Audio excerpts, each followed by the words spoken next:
might fall off the wagon in the next 10 minutes. It's about bringing talent. It's not about all the flash and glitz and glam. The Sports Kings. This is NFL legend Ward Dunn. This your boy D. Howard, a.k.a. Superman. I'm Jerome Bettis, the bus. It's Cam Newton. This is Hank Aaron. I'm down with the king. Tell a friend, King back. Yep, we're back. Yours truly, Big Mike, Rob Calloway, the Sports Kings. For those of you who do not know us, we were previously heard on CBS Radio. Now, we bring the show to you via Spreaker.com.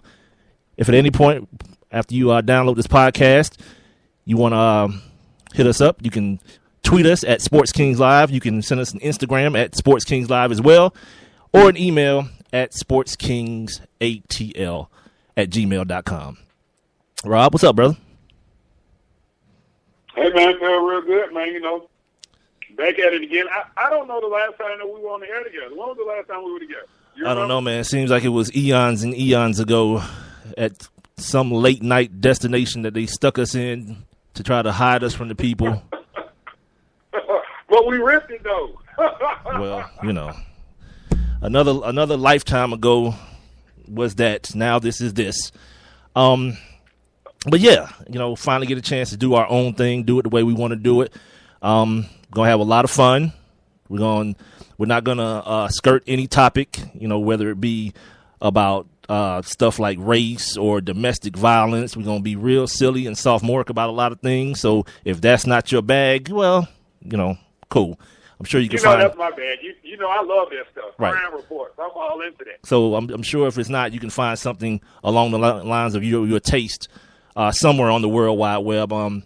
For me, I figure this is what the wave is right now, man. You know, I saw the hashtag free speech or something like that. I got to remember what it is, but you know, giving guys like us a way to kind of deviate from the norm. You know, a term like urban sports talk has been thrown around so much when it comes to me and you.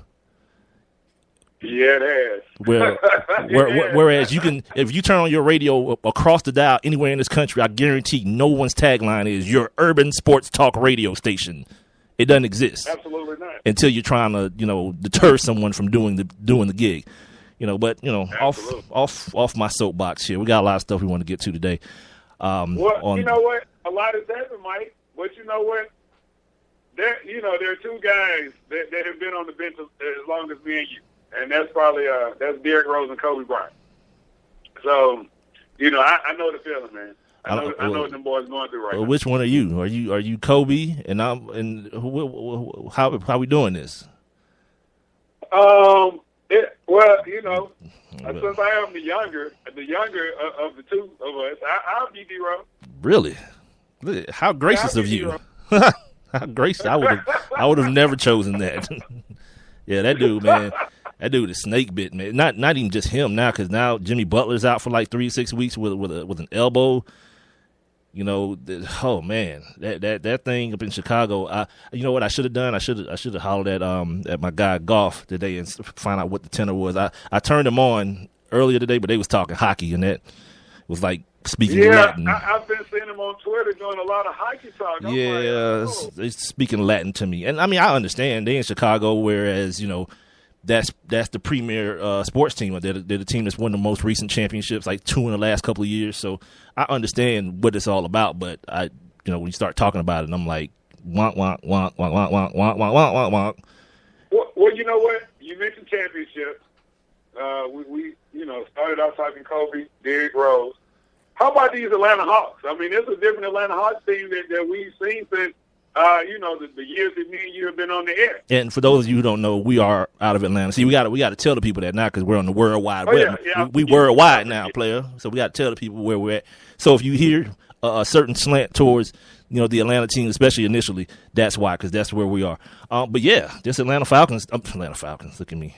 No, the good team in Atlanta is what I mean to be talking about.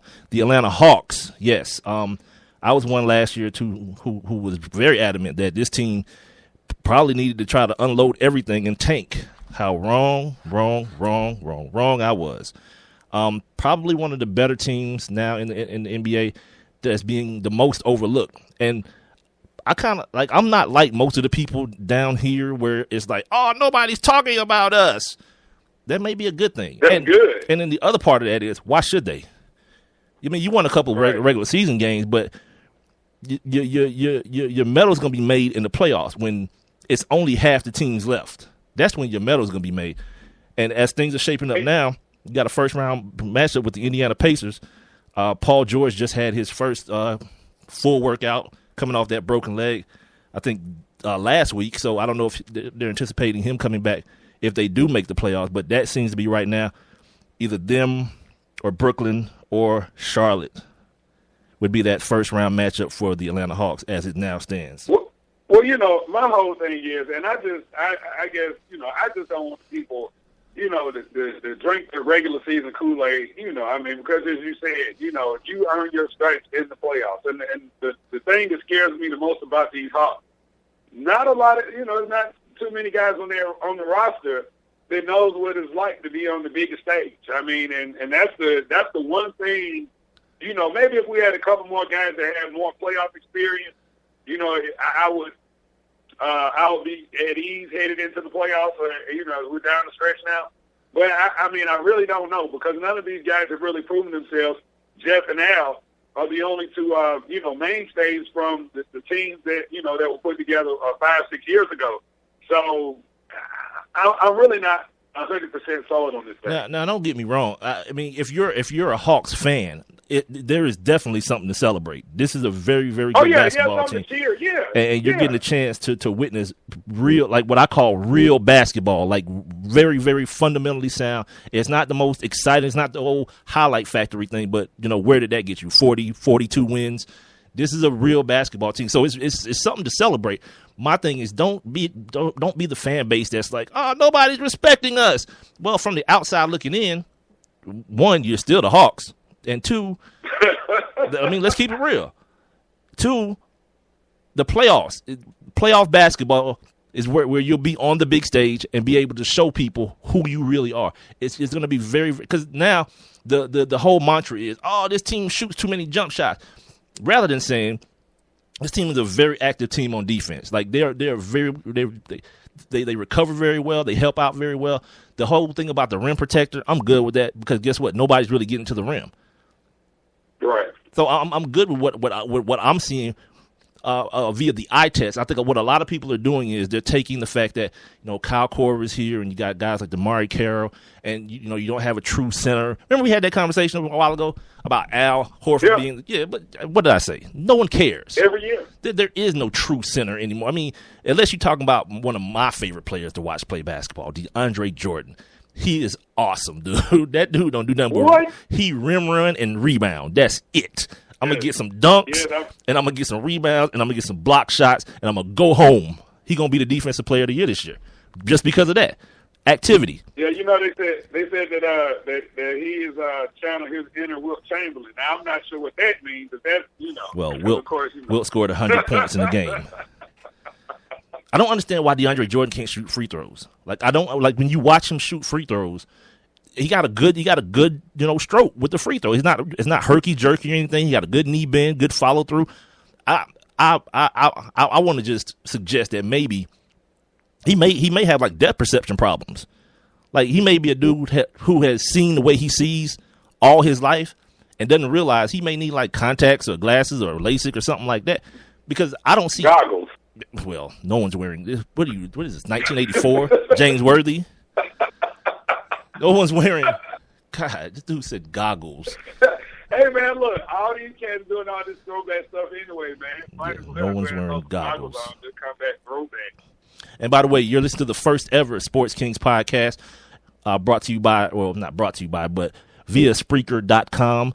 You can hit us up on Twitter at any time while you're listening to this, at Sports Kings Live, on Instagram at Sports Kings Live, or via the email at sportskingsatl@gmail.com.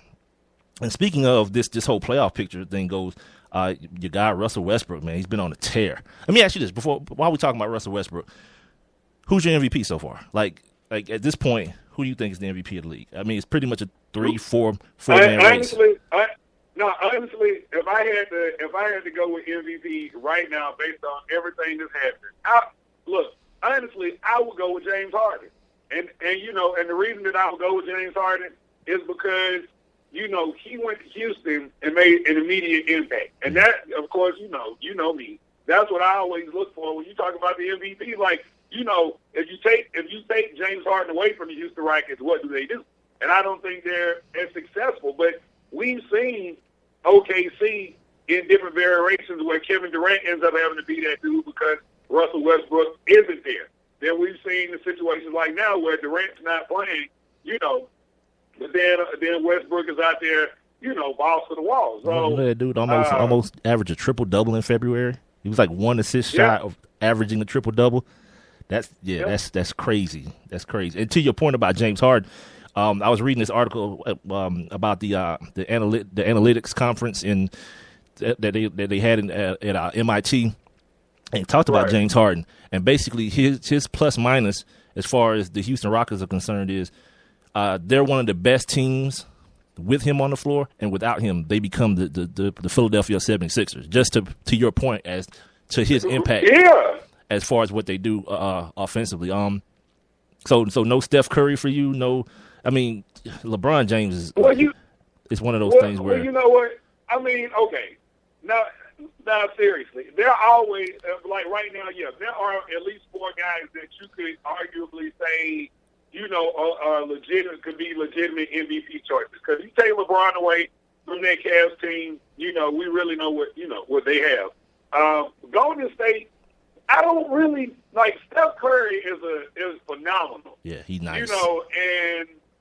But I think that the whole team, the way that they play, I mean, if you take them off, I don't really think that they're as good, but I think that they're still legitimate in the Western Conference. Yeah, I think what the way James Harden is making his case is because Dwight Howard has missed so many games, and when you look at what they have around him, as far as guys like Patrick Beverley and guys like that, he's asked to shoulder a very, very, very heavy load, and he's been able to do it. His defense has improved this year as far as the analytics are concerned. His shooting obviously he's one of the drop dead shooters in the league. He's a guy who gets to the free throw line more than anybody in the NBA right now.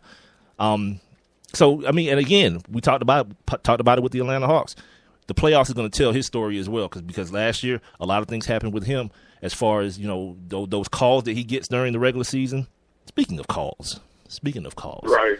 This thing yesterday, this thing with him and like LeBron and him like kicking my man and then like either in the balls or near the balls. Yeah, you violating, brother. You can't do that. Like that's the one that you just can't do. Like if you want to, like if we gonna get into it, let's get into it. Like I always say, you can't open hand slap me as a man, and you can't hit me in my balls. Right.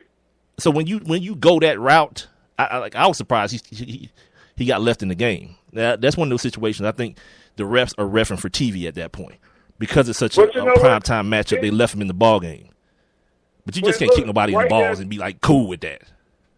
Right, but right there at the end of the game, I mean, you clearly see where Harden hooked LeBron's arm, and they were kind of going back and forth, but both of them stopped, looked at the referee like, yeah, that's ridiculous. You gonna call something? Yeah, that was ridiculous. And nobody called anything. Like at some point, it's got to be something. At some point, like he's got his arm, or Harden's got LeBron's arm, or LeBron's got his arm. One or the other. Somebody's got to get called something, and they just looking at him like, all right, play on. What? To the point where it ended up being a 24-second violation. He just ended up throwing the ball up at the rim, right? In frustration. Right. But as far as the playoffs go, on the Western Conference side of things, that's where you're gonna get your best matchups at. Especially if Kevin Durant can come back, and Russell Westbrook, I guess, is still day to day. As it currently stands, it doesn't look like they're gonna get any higher than that AFC. Phoenix is fluttering, and they had their whole situation there with the point guard at the trade deadline and all that kind of stuff. So right now we're looking at a first round matchup of Golden State and Oklahoma City. the Spurs and Memphis. That's always a good series. Dallas and Houston.